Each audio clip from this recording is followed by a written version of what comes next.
Am I the a-hole for asking my mother-in-law for advice on how she dealt with her husband's affair after she said I needed to work on my marriage when her son cheated on me? That's really about it. The title says everything, but the details matter. I am currently married to Matthew. He had an affair, and once I found out, I filed for divorce. There wasn't a dramatic confrontation at first or a long back and forth, just the realization that the marriage was broken beyond repair. Not long after that, his mother came to me. She told me I needed to work on my marriage and that I shouldn't give up so easily. Instead of arguing, I asked her a simple question. I asked how she dealt with her own husband's infidelity during their marriage. She immediately started stammering and asked what I was talking about, as if the idea were completely foreign. So I explained. 5 years ago, her husband had an affair. If she truly expected me to work through Matthew's cheating, then I needed advice from someone who had been through it herself. I asked her directly how she handled her husband's affair. I also told her that Matthew had asked me not to talk about it, and that I had respected that request by keeping my mouth shut. The moment I said this, she stood up and left without another word. From what I later heard, the fallout was immediate and explosive. She confronted her husband, who denied everything. Matthew also denied knowing about the affair at all, much less that he had asked me to pretend nothing happened. My mother-in-law is now furious, not only at her husband for cheating, but also at Matthew for keeping her completely in the dark. For the record, my goal was never revenge. I wanted her to leave me alone, and for once, actually consider my point of view. I made up the affair story in the moment because I was tired of being pressured to forgive something she herself had never had to openly face. Edit to add. The truth is far worse. I only found out about Matthew's affair because he gave me chlamydia. During the fights that followed, I learned there had been more than one affair.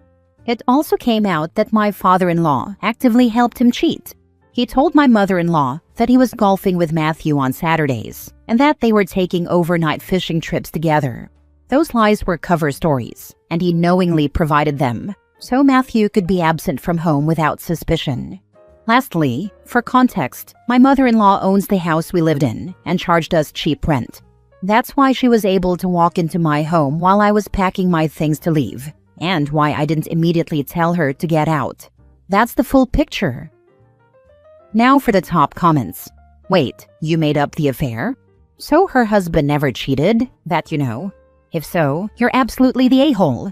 How dare you interfere in someone else's marriage? You could have caused irreparable damage. I was all for you doing that until I saw you made the whole thing up. She was interfering in mine without the proper frame of reference. Now that she knows what it feels like, maybe she will better understand why I am not staying in that marriage. OP, I'm a little confused. Did father-in-law cheat on mother-in-law? If father-in-law cheated, you are not the a-hole. Mother-in-law shouldn't have raised a cheater, and instead should have taught her son to take accountability for his actions. She honestly should be apologizing for raising a steaming POS. But if father-in-law didn't cheat and you made it up, then you're the a-hole. You could have literally said to mother-in-law that rather than blaming you and telling you to work harder on your marriage, her son should have done the same, instead of sticking his dick in someone else. Then walked away. You didn't have to ruin another marriage in the process. I made the affair up to force her to see what she was asking me to do. So your husband didn't say his father cheated on his mom?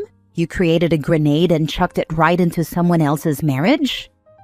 I did. She couldn't understand how her son made me feel. I wanted her to know before she kept pushing for reconciliation. Okay, at first I thought, not the a-hole. Then I read that you made it up and thought you're the a-hole. Then I read that the father-in-law helped cover up your husband's affair. Not the a-hole. That family is toxic. Everyone sucks here. Here are the reasons, in order from least bad to worst. 1. OP for lying to her mother-in-law about her father-in-law having an affair. 2. Mother-in-law for telling her daughter-in-law to stay in the marriage and not talking to her own son about what he did to kill the marriage. 3. Father-in-law for helping his son cover up the affair. 4. Husband for cheating, and everything that followed. Next story. Am I the a-hole for congratulating my family on losing me and keeping my cheating ex-girlfriend?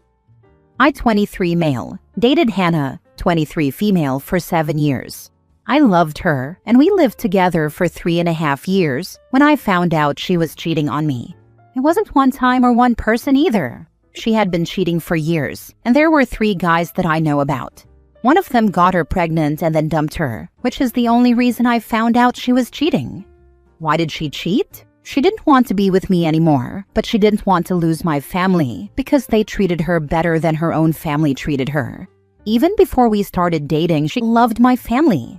And now I question whether she dated me just to have my family in her life. I ended things with Hannah as soon as I found out about the other guys, and she admitted to cheating for several years with 3 different men. Whether that's the whole truth, I'll never know. At first I thought my family would be on my side, cut her off, and be there for me. But after 6 weeks, I discovered that my mom and my sister were talking to Hannah every day and checking on her. Then Hannah was invited back to my parents' house for dinner, and my sister and she kept up the girls' days they used to have when Hannah and I were together. I talked to my family about it, and they told me they couldn't let Hannah go because she had been part of our family for so long. We argued about it, and I told them I was hurt that they would stand by her. They asked me to consider how alone she was and how much they loved her.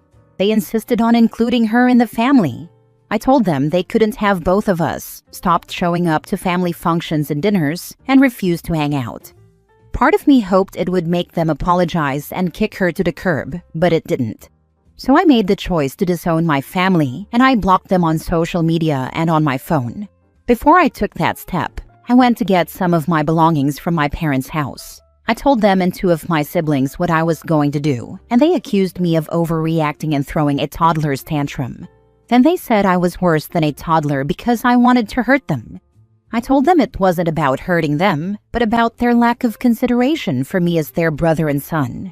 I followed that by congratulating them on losing me and keeping Hannah, and I made a comment about how they cared more about that than about me. They kept saying I was unfair, that I was behaving like a little boy instead of a grown man, and that I should use conflict resolution instead of petulant behavior. I ignored it all and blocked them, as I said above. There were more messages in between where they made it very clear that they were unhappy and felt I was being a brat. I don't know if congratulating them and commenting that they cared more about Hannah than me was childish and petulant, or if I was justified in saying it. I want to believe I'm not an a-hole, but maybe I am. And maybe I'm acting immaturely in reaction to them keeping Hannah in the family. Am I the a-hole? Edit to add, my whole family is choosing Hannah. I want to make it clear that it isn't just my mom and sister that I mentioned specifically, but my entire family. My dad, brothers, and my other sisters. I think they don't believe you'll take your promise to no longer contact them seriously. That's why they're reacting this way and thinking it's just you being dramatic. They can learn the hard way then. There's no coming back from this. And whenever you have milestones, getting married, having kids, buying a new house, they'll find out and reach out and ask why you never said anything. Just ask how the ex is doing. They won't be able to get in touch with me to ask those questions. If they have them, they can sit and reflect, or maybe look around the happy family dinner table, see Hannah, and know why they're no longer a part of my life. If she stays around, Hannah may ditch them at some point. She could, but I feel like she's too into having a family who'll apparently stand by her no matter what. She will trade them in for her next partner's family the minute they like her. Then your family won't have Hannah or you anymore. I have 3 boys, and I would never prioritize a cheating ex over any of them. I hope you find a new chosen family to support you. Not the a-hole. Last story. Am I the a-hole for buying a house and moving my family out of my mother-in-law's house? Background. My wife, 36 female, has 3 siblings. First brother, 35 male, sister 28 female, and second brother, 22 male. Before COVID, my father-in-law passed away, and my mother-in-law was devastated by it. At the time, sister and second brother were still living at home, and second brother was still in high school. I convinced my wife to move us and our daughters in with my mother-in-law to help her take care of things, bills, house upkeep, etc. Mother-in-law loved the idea and said that $2,000 a month would cover all our expenses. Phone plan, car insurance. We combined both families onto one, utilities and food. She also said that we would be considered co-owners of the house, with equal access to all spaces and equal say in all decisions. We agreed and moved in during 2020. In 2021, first brother went through an ugly divorce and moved back into the house with all of us. Around this time, he also lost his job, so we were asked to bump up our contribution to $2,100 to cover the extra person. We did, without complaint. The layout of the house is important to the next part. The bathroom and shower that my family, myself, my wife, and our 2 daughters used were part of our bedroom suite. There was also a hallway full bathroom on the same floor, used by her sister and second brother. My wife and I cleaned our bathroom twice a week. Sister and second brother cleaned theirs once a month, if you get the picture. When first brother moved home, he asked to use our bathroom because the other one was disgusting. We said yes, because he was having a rough time and we wanted to help as much as possible. In 2022, citing rising costs, mother-in-law had us start paying $2,300 a month, while also having me drive her to work and pick up second brother from school every day in my car. My wife and I have 2 cars, mine and hers, and this is important. In 2023, second brother totaled his car, and mother-in-law asked if he could use my car. At the time, we said okay, because my wife and I worked close enough to carpool in hers. Mind you, we were still making payments on mine. Second brother made payments to us for the car for 6 months, before he also lost his job and decided to stay unemployed while attending school online. Mother-in-law set up a credit card for him for gas money, which she pays. Her sister is also unemployed and has never had a job. In early 2024, my wife asked her sister to clean up part of the kitchen table that sister had been using for hobby projects, financed by mother-in-law. Mother-in-law said that sister was entitled to that space and needed it to work on her things.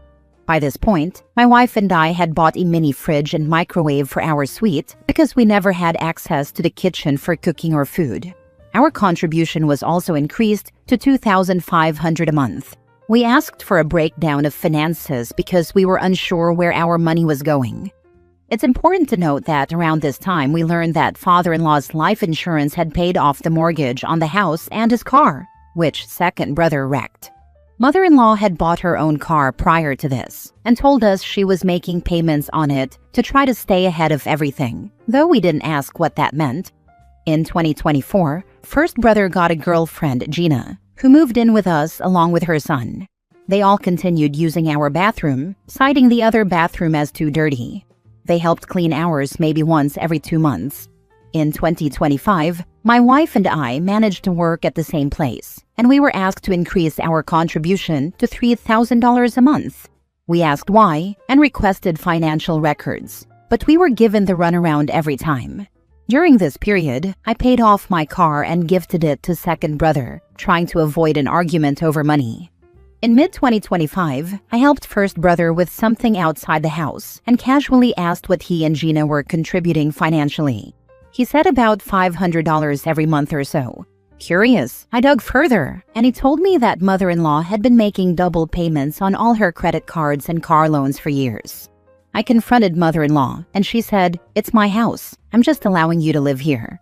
At that point, my wife and I had an honest conversation about whether we could continue living there. My wife had been written into mother-in-law's will for co-ownership of the house with her sister, since sister has never had a job or even a driver's license, and mother-in-law wanted to make sure she always had somewhere to live.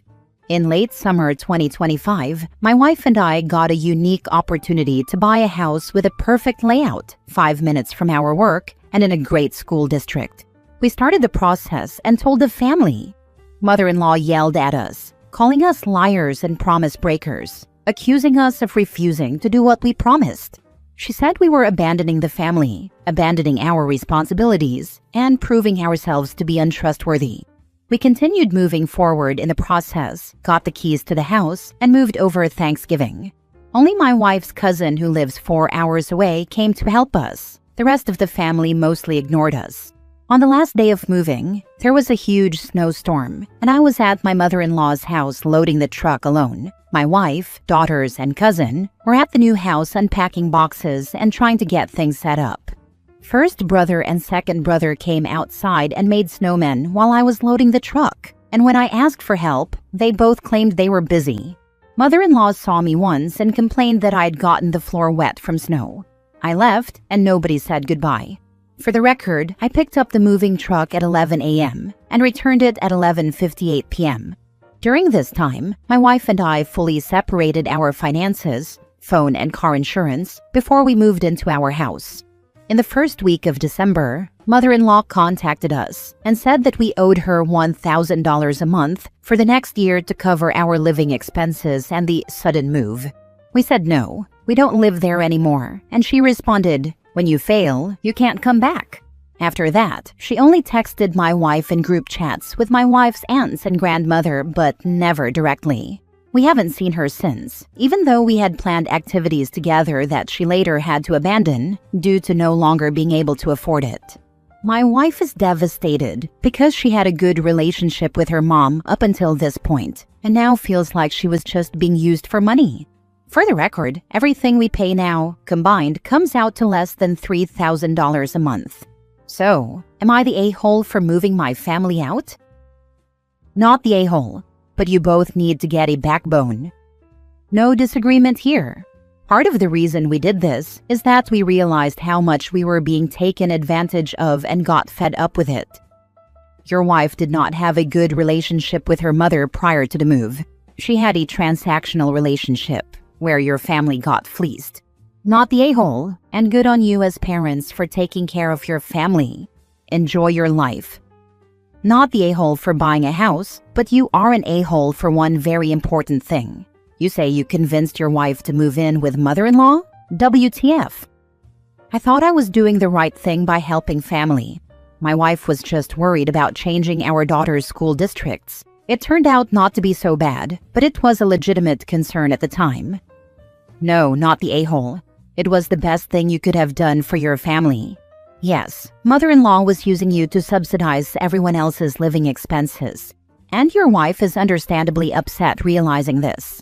Send back the invoice, indicating there was no agreement or obligation for rent beyond the time you lived in the home. Also note that you are disappointed she used you to subsidize her other children, and that you would be happy to send her an invoice for the car you provided to her child. I would also address how severely hurt her daughter is by realizing that mother-in-law was only using her financially. Unfortunately, your wife's whole family sucks.